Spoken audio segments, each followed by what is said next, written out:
Okay, welcome to the grading tutorial. This little tutorial is meant to show you how to grade as a Nutrition 100 TA. This would also apply if you're a Nutrition 251 TA.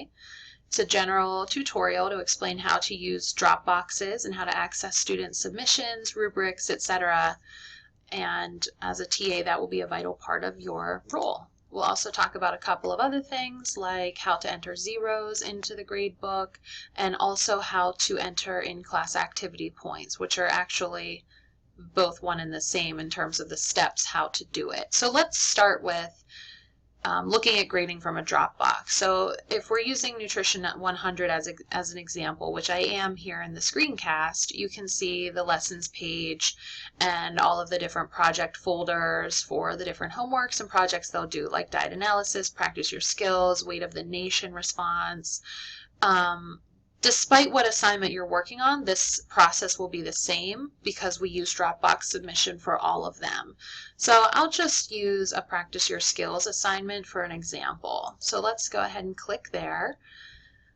Okay, so what you'll see with this Dropbox or on this screen, because it's my page, is you'll see multiple drop boxes. However, when you log in and do this, you will only see your team's Dropbox. So this is a semester ago, so these obviously aren't your names, but for example, if you were Amy, you would only see your Dropbox for Team 1, not all of the other 4 here or 5.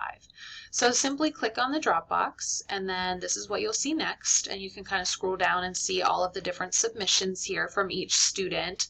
And sometimes students like to just simply click on one and grade it.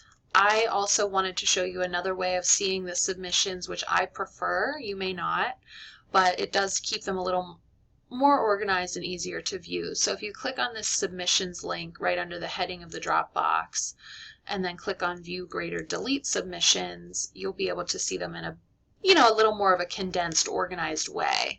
And there's a user heading, a subject heading, a submission score, submitted, IP address headings. These are nice. They're hyperlinked or active buttons. So if you wanted to alphabetize by last name your Dropbox, you simply click once on that user button and you'll see it alphabetizes everyone. That is sometimes nice, I think, because you can see if a student made multiple submissions that way, and it helps you make sure you're grading the most recent submission, which is what you always want to be doing. The drop boxes aren't limited to submissions because oftentimes students will submit the project the first time and then realize they needed to change something and submit it again, or whatever reason. Sometimes with DAP, for example, they'll submit the document in one submission and the reports in another. So you wouldn't know that if you weren't grading them from the alphabetical ordered list. You wouldn't be able to see that they had multiple submissions and make sure you're doing the right one. So I always advise to do this and then start from there. Okay. The other handy thing with this screen is that you can hit the submitted active link here at the top as well, and it will organize them by submission order by date and time. This can be helpful for identifying your late submitters. I would click it one more time to get it to go in descending order, or from most recent to the first ones that were submitted. That way you can see if any of them, it would be right at the top here if they were submitted beyond the due date. This is an example of something that was due on February 5th, so you can see there was one person here that submitted February 6th. So that makes it very easy to detect your late submissions. All right. So you might want to use those features. Despite that, let's just take a look at a student. Now this one's obviously already graded, so it'll be a good example. All you do is click on the grade button. Okay, if you scroll down a little bit, you'll actually find at the bottom the student's files. So you can open up, this person has 2, I'm not sure why, but I'm going to open the DOCX file. And it's a Word doc.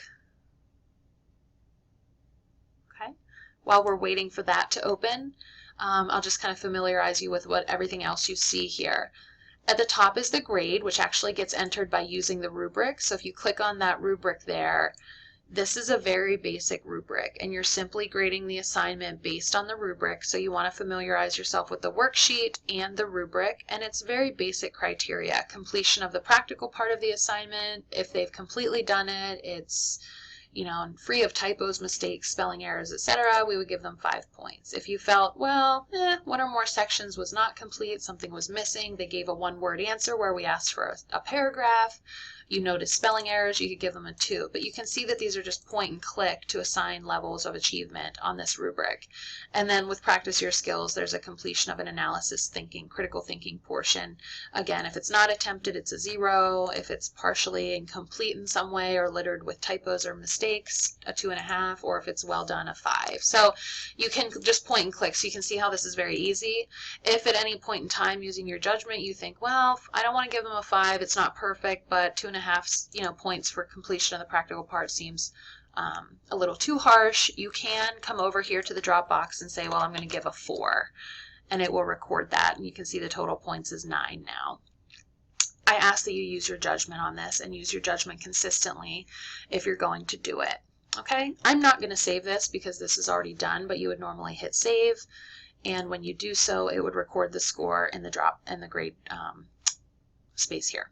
Okay. I also ask that you always make comments. So down here in the remarks box, you can type anything you want, but good job, you need to improve on this, etc. If you are deducting points, I always like you to make a note about why specifically so they know. Okay. The last thing that's important with this is always clicking this button, send as mail message to user. That way the student gets their grade and your comments right in their inbox, and then you hit OK and that grade goes out to them. This particular student looks like they wrote a note down here below to the TA, something about it being late, of course.